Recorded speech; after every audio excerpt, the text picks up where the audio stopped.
Hello जोहार, मैं हसनैन और आप देख रहे हैं न्यूज झारखंड। समय हो चला है झारखंड की खबरों को जानने का, लेकिन उससे पहले अभी तक आपने चैनल को सब्सक्राइब नहीं किया तो चैनल को सब्सक्राइब कर लीजिए, वीडियो को एक लाइक कर दीजिए और आप इस वीडियो को किस जगह से देख रहे हैं कमेंट्स करके हमें जरूर बताइएगा। चलिए जानते हैं झारखंड की प्रमुख बड़ी खबरों को। रांची जिला प्रशासन ने होटलों और रेस्टोरेंट में चलाया जांच अभियान, 13 को नोटिस। होली पर्व के मद्देनजर रांची में मिलावटी खाद्य पदार्थ को लेकर जिला प्रशासन अलर्ट है।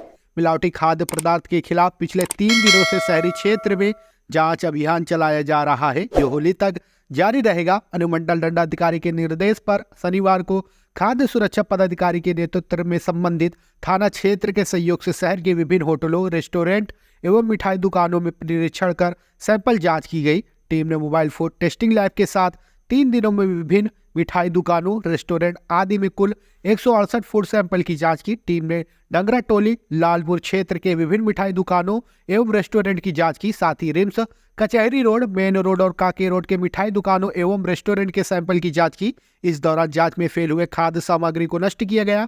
साथ ही संबंधित प्रतिष्ठान को नोटिस तामीला किया गया। टीम ने एक्सपायरी डेट को लेकर 90 फूड पैकेट का भौतिक निरीक्षण भी किया गया। आपको बता दें, द होटल कैफे, फ्लेंस, the Pipri, quick bite, chicken plaza, second vibe restaurant, Amrik hotel, Gupta Bhojanalaya, Ashirwad hotel, the great Indian cafe, La Pino'z pizza, Kuppuswamy और मुंडा होटल को नोटिस दिया गया। रांची के कपड़ा मंडी में दिन दहाड़े फायरिंग, गोली लगने से शख्स की मौत, भारी संख्या में पहुंचे जवान। झारखंड के रांची के कपड़ा मंडी में दिन दहाड़े फायरिंग हो गई। कपड़ा मंडी रांची मेन रोड पर है। शनिवार को कुछ अपराधियों ने एक शख्स को पीछे से गोली मार दी। गोलीबारी की गई इस घटना में छोटू नामक व्यक्ति की मौत हो गई। जानकारी के मुताबिक मृतक छोटू कांटा टोली मौलाना आजाद कॉलोनी का रहने वाला है। फायरिंग के बाद मंडी में भारी संख्या में फोर्स पहुंची। इलाके में डर का माहौल बन गया है। बताया जा रहा है कि वो अपनी पत्नी के साथ बाजार करने आया था। इस दौरान उसे अपराधियों ने गोली मार दी। इस वारदात में वह घायल हो गया था। उसे आनंद फानन में रिम्स में भर्ती कराया गया था, जहां इलाज के दौरान उसकी मौत हो गई। पुलिस मामले की जांच कर रही है। बिजली कनेक्शन जांच के बाद ही मिलेगा। बिजली कनेक्शन देने के नियम में बदलाव किया गया है। अब कनेक्शन के लिए पहले ऑनलाइन आवेदन के साथ 100 रुपए का भुगतान करना होगा। इसके बाद जूनियर इंजीनियर स्थल निरीक्षण करेंगे। निरीक्षण के बाद सहायक अभियंता के आदेश पर सिक्योरिटी मनी जमा होगी, तब जाकर बिजली कनेक्शन देने की प्रक्रिया शुरू की जाएगी। पहले कनेक्शन देने के लिए स्थल निरीक्षण नहीं किया जाता था। आवेदन करते ही सिक्योरिटी मनी जमा होने के बाद 15 दिन के अंदर कनेक्शन जोड़ दिया जाता था। विभागीय अधिकारी का कहना है कि कई लोग घरेलू कनेक्शन लेकर घर में दुकान चला रहे हैं, जबकि दुकान के लिए अलग से कॉमर्शियल कनेक्शन लेने का नियम है। अधिकारी का कहना है कि नए मोहल्ले में जिन लोगों ने घर बनाया है, ऐसे लोगों ने कनेक्शन का आवेदन कर सिक्योरिटी मनी जमा कर दी है, लेकिन पोल व ट्रांसफार्मर घर से दूर होने पर कनेक्शन लंबित है। क्योंकि पोल व ट्रांसफार्मर घर से दूर होने पर जेई लाइन खींचने के लिए एक बजट देते हैं, जो लाखों में होता है। जो भुगतान करते हैं उन्हें मिल जाता है, जो लोग भुगतान नहीं कर पाते वैसे लोगों का कनेक्शन लंबित है। ऐसे में जांच होने से कनेक्शन लंबित रहने की समस्या में कमी आएगी। पूर्व सिंह भूमि के आंगनबाड़ी केंद्रों की छतों पर लगेंगे सोलर पैनल। आंगनबाड़ी केंद्रों की सूरत बदलने की तैयारी और तेज होगी। इसके लिए समाज कल्याण विभाग ने अलग अलग स्तर की सुविधाएं बढ़ाते हुए मॉडल सेंटर या समक्ष आंगनबाड़ी केंद्र के रूप में विकसित करने की योजना बनाई है। प्रत्येक केंद्र की छतों पर सोलर पैनल लगाए जाएंगे, जिसके बाद इंटरनेट और वाईफाई की सुविधा बढ़ा दी जाएगी। एलईडी टीवी, पेन ड्राइव की भी व्यवस्था की जाएगी। इसके लिए जिले के 1722 आंगनबाड़ी केंद्रों के भवनों को चिन्हित करने का आदेश दिया गया है। जो केंद्र सरकारी भवनों में चल रहे हैं, उन भवनों को चिन्हित कर सोलर पैनल लगाने का निर्देश दिया गया है। दूसरे चरण में जो केंद्र निजी भवनों में चल रहे हैं, उन्हें सरकारी भवनों में शिफ्ट कराया जाएगा, ताकि अन्य सुविधाएं उन केंद्रों पर दी जा सके।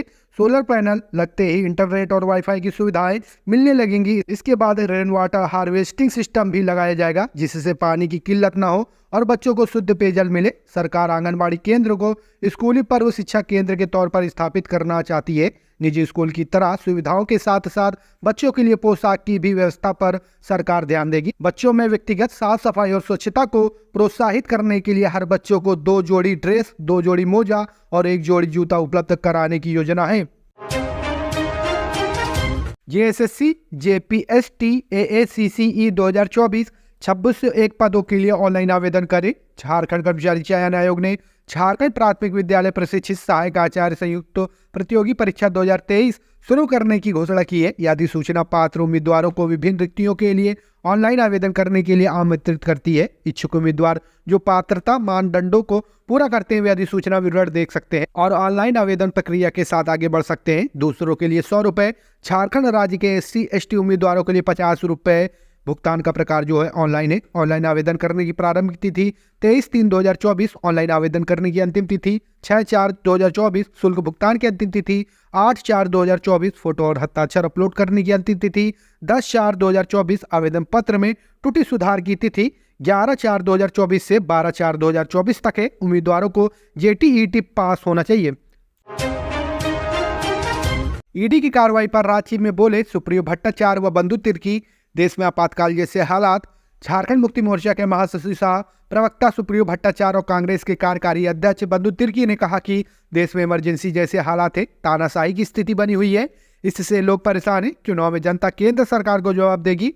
झाबुआ कार्यालय में दोनों नेता संयुक्त रूप से प्रेस कॉन्फ्रेंस कर रहे थे।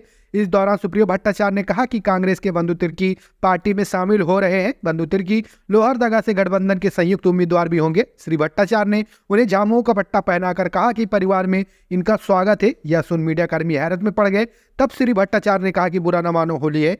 बंधु तिर्की ने कहा कि हेमंत सोरेन को त्याग पत्र देना पड़ा। इसी तरह की घटना दिल्ली के मुख्यमंत्री केजरीवाल के साथ हुई। पर 2024 के चुनाव के बाद जब केंद्र में हमारी सरकार बनेगी तो इनके कितने लोग जेल में जाएंगे यह समझाने की जरूरत नहीं है।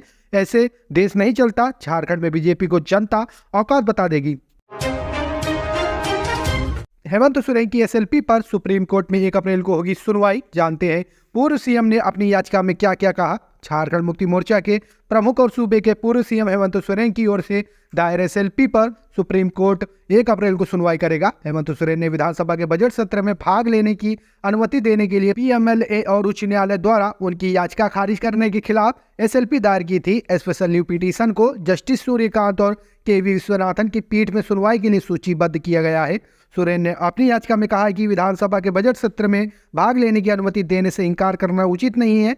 सर्वोच्च न्यायालय को उन्हें निकट भविष्य में बुलाए जाने वाले सत्रों में भाग लेने की अनुमति देनी चाहिए। दुमका की आदिवासी छात्रा ने जीता विजनरी 2024 का खिताब। सेमिनार के लिए जाएंगी America. Promerica life insurance emerging visionary award 2024 की विजेता चुनी गई। दुमका के शास्त्री स्मारक मध्य विद्यालय की 8वीं कक्षा की आदिवासी छात्रा खुशबू मरांडी अब अमेरिका एक सेमिनार में हिस्सा लेने जाएंगी। शुक्रवार को गुड़गांव में संपन्न फाइनल राउंड में खुशबू ने सफलता हासिल कर 50,000 रुपये नगद और गोल्ड मेडल हासिल किया है। खुशबू के अलावा एक अन्य छात्र ने भी बाजी मारी है। उसे भी 50,000 रुपये नगद और गोल्ड मेडल देकर पुरस्कृत किया गया। आपको बता दें, शास्त्री स्मारक मध्य विद्यालय की प्राचार्य गायत्री राय ने खुशबू की सफलता पर प्रसन्नता जताते हुए कहा कि ये दुमका समेत झारखंड के लिए हर्ष का दिन है। उन्होंने कहा कि Promerica life insurance emerging visionary award के लिए पिछले वर्ष जब स्कूल के निबंधन की प्रक्रिया शुरू हुई थी तब इसके बारे में बहुत हद तक जानकारी नहीं थी, लेकिन बाद में तमाम जानकारियां हासिल होने के बाद इसके लिए स्कूल से खुशबू मरांडी का चयन किया गया। खुशबू का विषय उसका बिजनेस आइडिया था जिसे उसने सिलाई बुनाई के क्षेत्र में तैयार किया था। खुशबू खिलौने भी बनाती है। उसने अपने दोस्तों को भी सिलाई बुनाई व फटे हुए कपड़े को सिलने की कला सिखाई है। आज उसकी यही कला उसके अमेरिका जाने का मार्ग प्रशस्त किया है।